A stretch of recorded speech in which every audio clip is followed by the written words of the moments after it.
Bismillahirrahmanirrahim. Hamd, alemlerin Rabbi olan Allah'a mahsustur. Salat ve selam, onun kulu ve elçisi olan Muhammed'e, al ve ashabına olsun. 1. Ümmetin her cüz'ü bir bedenin azaları gibidir. Ümmetin bir cüz'üne yapılmış haksızlık ve zulmü tamamına yapılmış kabul ederiz.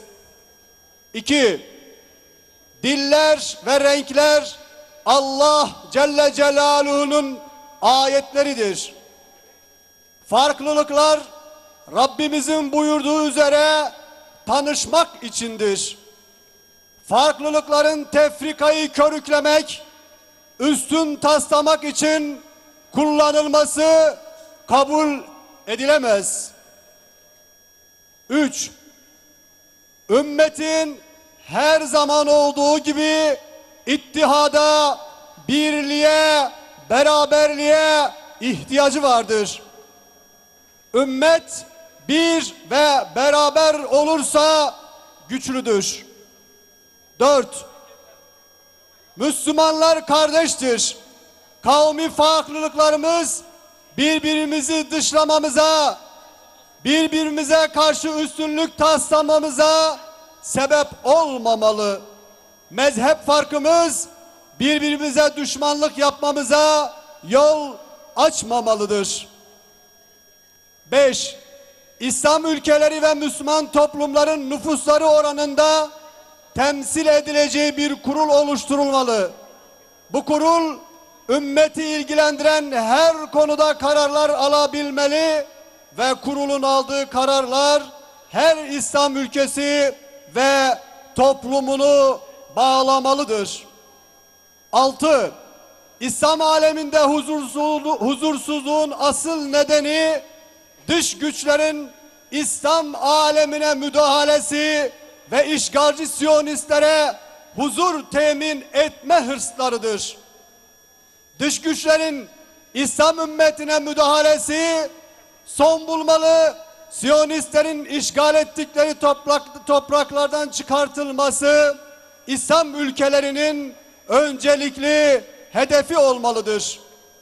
7.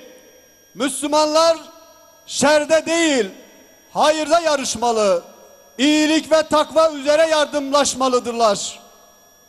Müslümanların birbirleriyle çatışması sadece düşmanlarına yarar. Müslümanların birbiriyle çatışmasına sebebiyet verecek her tür söylem ve tutumdan bütün Müslümanlar kaçınmalıdır. 8. İslam aleminin sulh içinde olması bütün Müslümanların ve bütün insanlığın yararınadır. Her Müslüman İslam aleminde sulha hizmet etmelidir. 9. İslamsız bir Türklüğün, İslamsız bir Kürtlüğün, İslamsız bir Araplığın Allah katında hiçbir kıymeti yoktur. Hepimiz İslam'la şeref kazandık. Kürt'e de, Türk'e de, Arap'a da şeref veren aziz ve muazzez İslam'dır. Tekbir! Tekbir! Tekbir! 10. Başımıza gelen musibetler İslam'dan uzaklaşmamızdan kaynaklanıyor. Bu musibetlerden kurtulmamız, yeniden nefsimizden ailemize, ailemizden toplumumuza, toplumumuzdan devlet idaresine, hayatın bütün alanlarında İslam'a sarılmamızla mümkündür. 11.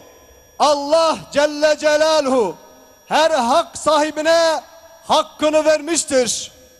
Talep edilmesine bakılmaksızın Allah'ın vermiş olduğu bütün haklar sahiplerine verilmelidir. 12. Diller Allah'ın ayetlerindendir. İslam hiçbir dilin yasaklanmasına izin vermemiş, aksine bütün dillerin gelişmesine imkan sağlamıştır. Hiçbir dile yönelik kısıtlama ya da yasaklar kabul edilemez. Hiçbir Müslüman bu yasaklardan yana olmamalıdır. 13. İslam kardeşliğimizin esasıdır. Halkımızı İslam'dan koparmaya çalışmak, özünden koparmaya çalışmaktır. Hiçbir güç bugüne kadar halkımızı İslami kimliğinden koparamadı. Bundan sonra da koparamayacaktır. Tekbir! Tekbir! Tekbir! Bu yönde bir çaba içinde olanlar bu gerçeği görmeli. Müslüm, gayrimüslim, herkese zarar veren bu tür çabalara artık son vermelidir. 14. Sorunlarımızı çatışarak değil, sulh içinde çözersek hepimiz huzur ve selameti buluruz.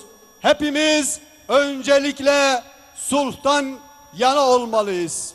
Peygamber Sevdaları platformu adına okuduğumuz bu metini dinlediğiniz için Allah razı olsun.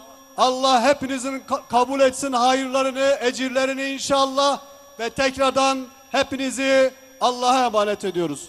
Esselatu aleyk Vesselamu aleyk. Esselat. Bismillahirrahmanirrahim. Elhamdülillahi Rabbil alemin. Vessalatu vesselamu ala Resulina Muhammedin ve ala alihi ve ashabihi ve etbaihi